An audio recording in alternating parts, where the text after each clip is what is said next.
systems, but I've gotten like spam on my Twitter account through direct messages that like request your password.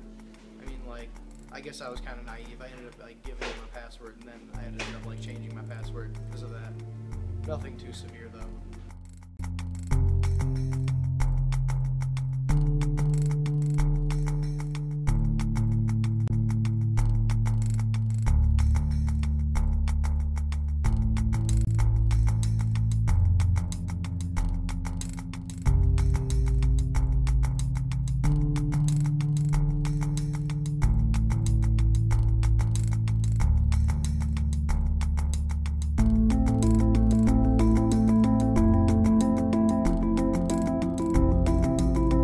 Spam can be used by some spammers to put viruses, worms, and trojans into your computer. I got a chat box message on Facebook once, and even clicking on the link that was in it somehow automatically like sent the same message to all of my friends, and it was something gross like, see what happens when a daughter and her father meet up on chat roulette, and it's just like, no one needs that.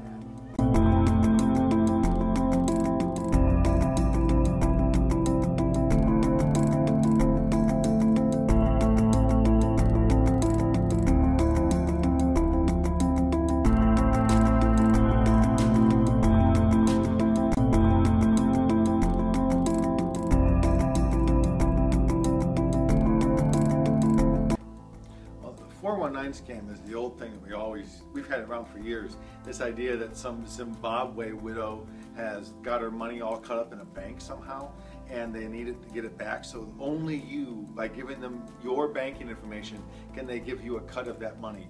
So they'll say, you know, you get $4 million of my $40 million if you'll only give me your bank account. Then they find that money swapped out of their bank account, and this has been happening since the 80s, maybe even earlier if you go pre-internet days. And it keeps working. It's making $100 million a year, according to some statistics, just in the U.S. And so it's money just leaking out of our system because we buy into it.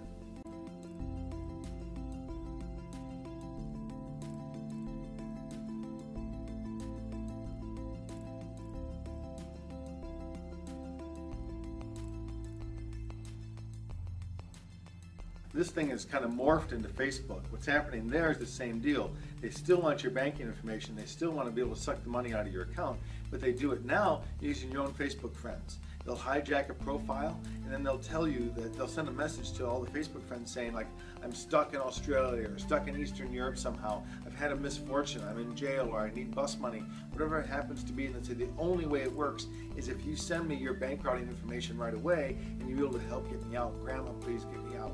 And so the grandparents, the family members, the friends of the Facebook people all get sucked into this thing thinking, oh no, my friend is in Eastern Europe and needs to be safe.